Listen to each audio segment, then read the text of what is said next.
Do you respect your time? I'm asking you these questions because a lot of the times when I'm scrolling through reviews of games, especially if those are open worlds, I keep reading this sentence: the game doesn't respect your time. And I'm gonna make a hot take here, but I don't think in most of the games that's the case. Hola, this is Ox, and welcome for the first time, or hey, welcome back. I mean, don't get me wrong, I also hate when a game has a pointless grind that is very unfun to do. Like when you put MMORPG mechanics on a single player game. Cause most of those mechanics just work even if you are playing alone an online game. The idea of being part of a living world that is in constant movement, and just being one cogwheel in the whole machine that is the game working out. And the reason why a lot of them are not focused on PvP is because it makes meritocracy actually rewarding.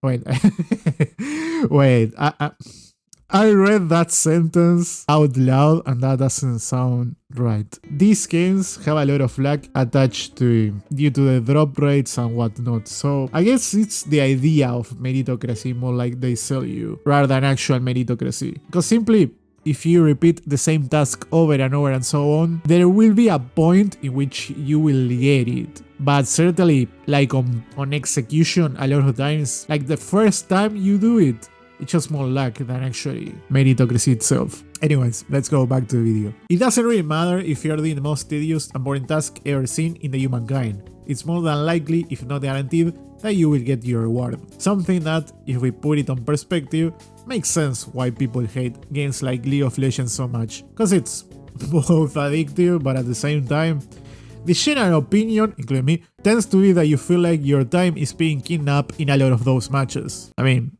yeah, it's pretty painful. And we can fight about it, whether it's a skill issue or not, but the skill expression is something that I wanna leave out for another video. The more I play video games, the more I realize that it really depends on who you ask if a game actually respects your time or not. Final Fantasy XIV is one of my most played games ever, and I'll be honest, I don't feel like it respects my time nor my money nowadays. That's why you're not seeing footage of the game actually, because I'm not gonna pay my subscription for it, even if I want to actually go back and play. And I can discuss for hours if the game is in a good state or not, but at the end of the day, action speaks more than words. Especially on newer games or live service. I don't pay a video game for the legacy or the promise of what it will be. I pay for the current state. If a game current state has been the same for years without changes that I find interesting or positive, and the community is so stubborn to even have any type of discussion about the game state, even if you are not criticizing why they are playing in the first place, it makes you not want to interact with that game. Cause that's the opposite of a welcome video game community, closer into being a cult. You know when you have that weird feeling that someone might take something you just said very personally when it's not for them? I think I just had one of those moments right now, I can't lie. For the longest time, I thought Assassin's Creed Odyssey was a terrible game. Mostly cause everything related with the franchise itself in that game is so out of touch and makes no sense. But when you play it for what it is, an adventure game in ancient Greece, it's actually pretty good, but I still don't like it cause after cleaning the third bandit camp entirely, yeah, I get bored. But if it's something you enjoy doing, go, cause you're gonna have a lot of it. There are a lot of things that a game can do to artificially make your time don't feel respected when you are playing it. Between unnecessary timers, very long travels, questionable matchmaking algorithms, battle pass with filler content, time-gated events with very long tasks, lack of checkpoints or even limited points of saving your game located in areas inside of it instead of wherever you want, and shameless YouTubers that ask you to leave a like and subscribe. I'm sure you can think a lot of games that do any of this that I'm talking about. Things that, funny enough, are also the reason why some people like those stuff in the games you play. And I'm not even talking about multiplayers or modern ones. I mean, I love retro games, but brother, they grab your time, punch it against the wall, till the only sun you will see will be the fake sunlight of those painted sailors in Las Vegas. And you don't know about it because likely you grew up using saving states. What, don't you think I don't know about emulators too? You don't appreciate a lot of the quality of life stuff we have nowadays till you go back and play a lot of the older ones how they used to be played. This is not me telling you you should play the games the way they were intended. This is more like just trying to make a point here. Remember that I asked you if you respect your time? Well, the thing is, a lot of the games to keep you engaged and entertained need to put some of the things you hate that I mentioned to unify those contents you love sometimes and to keep the game ongoing. A very long timer you hate maybe is the perfect opportunity for another person to work on another task or do something else while they wait. That very questionable matchmaking you dislike is what other people take as a challenge to become better than the system. I guess it's what they say, one man trash is another man's treasure. But with this I'm not trying to say that you should stand it or like it. What I'm trying to say is that there is a reason. But if you hate it so much, it's okay to know when to stop playing that thing you hate. Weird World is a fantastic open world racing game with ton of quests to do, races to pick, stuff to find when you explore, and a very interesting story pack in just a few hours. The first half. Cause the second half of that game, it's so bad that I don't think I can even describe it without breaking the YouTube censorship. What a time to be on internet, huh? Will I ever see the credits of that game? No. And that's okay.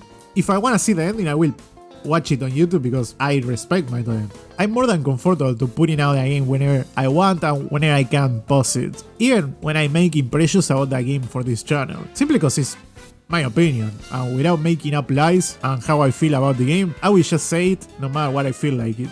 If you don't respect your time or yourself in general, no one else will do it for you. If you're doing something on a game that is terrible and you don't think that the reward is gonna be worth it enough for that, stop doing it, especially if it was listed on your backlog. My list of favorite games of all time is kinda packed with a few open world games, and the side quests in those are full of fetch quests that a lot of people hate. And usually in other games, those type of quests is something that I would critique myself too. But I know they are there to add more context to the world you are, exploration and just content for a game to make it feel alive. I'm very picky when it comes to survival games, cause I usually just tend to prefer games that allows you to be creative in what you do, rather than surviving, cause those games just gonna suck your soul and time with micromanaging everything just to see what more the game has to offer. If you are playing an online game like an MMO and other people rely on you to do stuff you hate and you don't seem anywhere near to be having fun anytime soon, just let it go and let them know so they can catch up. They are gonna eventually find someone else that doesn't hate doing what you do. I wonder how many people thought about Frozen when I said let it go. If you are playing a single player game, even easier. Just stop doing that or play the game entirely and watch it on YouTube or pause it for the future. Maybe with a break you're gonna enjoy it more later, I don't know. It's always so interesting to me when people want a game for basically a lifetime when they are not really prepared to stand the boring parts of it. Not to mention the amount of hype that will fade out over time for playing a game with that expectative. So let me ask you again one more time. Do you respect your time? Do you know when to stop playing a game you hate? Do you know the difference between a mechanic being there to make you waste your time and just a reason for you to keep playing the game, but you just don't like it? Demir, I will still consider that games like Assassin's Creed Valhalla is still a disservice of my time, at least nowadays. Who knows, maybe in the future my opinion will change.